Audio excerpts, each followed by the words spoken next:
Greetings adventurers and welcome to ADVinJapan. I have a super awesome upgrade video for you guys today. I'm not actually upgrading anything. Instead, what I'm going to be doing today is showing you a short study that I did where I collected data on 31 participants about their top 5 must-have upgrades. So if you're interested in upgrading your KTM 390 Adventure, or you've done quite a few upgrades and you're thinking about maybe what your next upgrade should be, then this video will definitely help you out. So stick around as we're going to go ahead and get into it.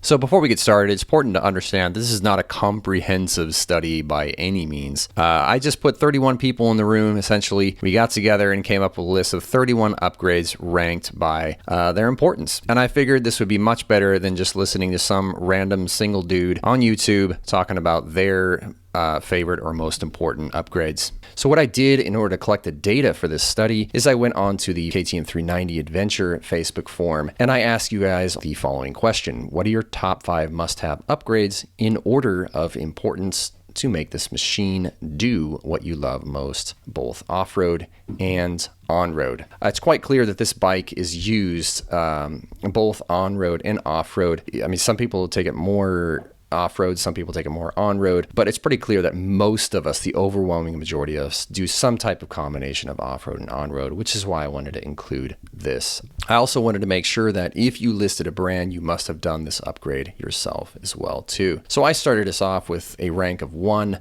Foot pegs, I think the bash plate is also really important. Picking up a fuel mapper is great, just smooths out the rev profile. Intake modifications, the DNA airbox lid filter, which is a great complement to the fuel map. Well, they complement each other really. And then finally, the 14-tooth sprocket. And so I posted this and a total of 71 people commented, actually even more than that. And many of you gave me a nice flat 5. It was great.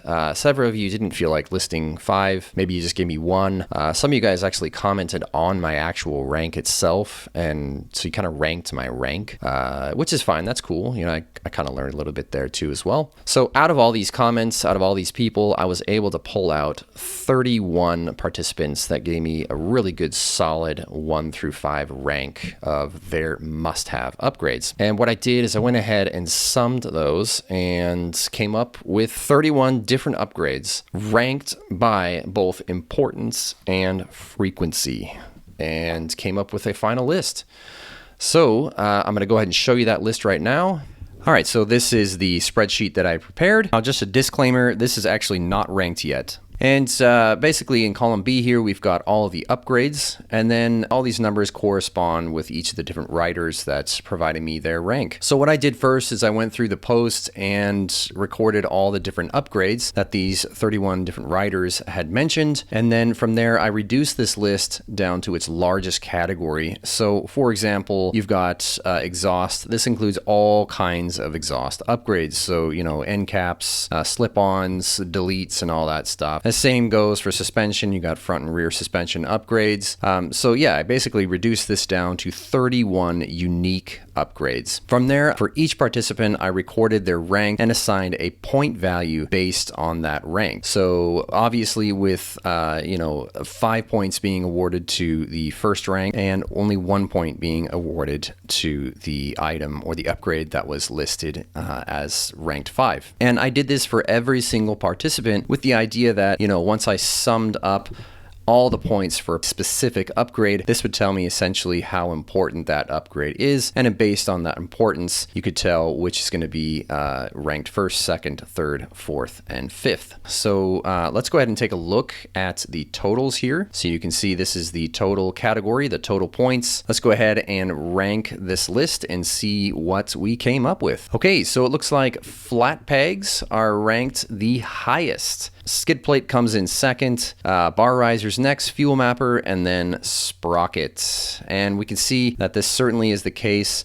as you look at the point values here, 46, 43, 40, 36, and 32. The other thing to keep in mind is that this total point value includes two factors. That is the average point value, which is going to tell you essentially the impact of this particular upgrade. So this got an average of 3.2 points according to rank. So on average, very highly ranked. But it also, this total includes the frequency, right? So how many times did this particular upgrade show up in different riders? And we could see here that the flat pegs showed up 14 different times. So really, really very, very popular upgrade. And we could see that these two are being considered because you can see that flat pegs received a lower average point value than the skid plate, but it showed up more times than the skid plate. And so when you factor these two in, you get a composite score that should equal the total point score, which it does. You can see these are completely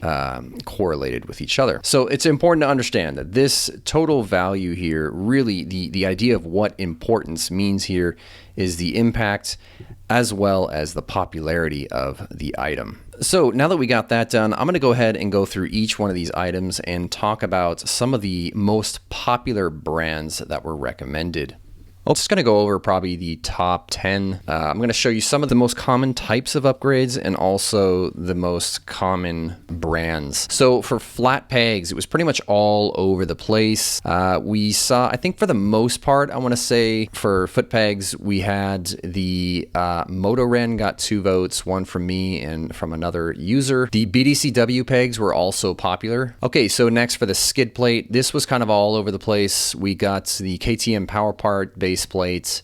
We also I saw T-Rex, the most obvious T-Rex, and the Black Dog were also recommended, highly recommended. For the fuel mapper, overwhelmingly the Fuel X Lite. There was one occasion here, I think right here, where this individual provided a Fuel X Pro. Sprocket, overwhelmingly 14 tooth, 14 tooth, 14 tooth. There were a few people that recommended going up 1 or 2 on the back, so that's included in here. But overwhelmingly, we're looking at 14 tooth sprocket. Handguards, for the most part, I would say Barkbusters were the go-to. For windshield, the most obvious GV.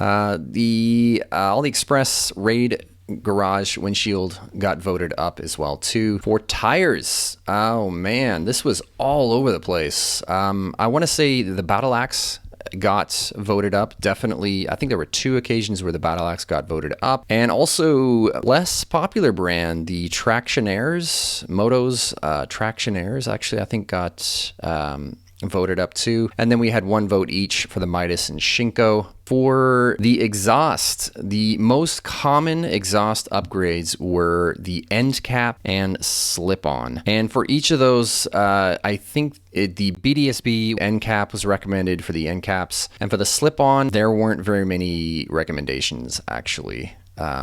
People just wrote slip on. That's basically what they said. Heated grips, that's obvious, folks. The Oxford were recommended the most often, but most people just said heated grips in general. I'll go ahead and do suspension too, because this is kind of a common upgrade. The most common, obviously, being the front suspension, doing, fork extensions. That's probably the most common out of all of it. So these are the major upgrades that you guys had listed. Again, I'm going to go ahead and post this on the KTM 390 Adventure forum. Definitely get over there because this is the kind of cool stuff that you guys can see. You can search the forum and just get so much awesome information. So if you're not on there, I definitely recommend getting on that forum. But in any case, I will also post this in the description. Okay, you guys, that's it. I hope this was informative. If it was, definitely like and subscribe. It helps me out. It also helps out those of you that are interested in finding out this information as it bumps my video up in the ranker. Again, thanks for all the support, you guys. Really appreciate it. And until next time, this is ADVinJapan, out.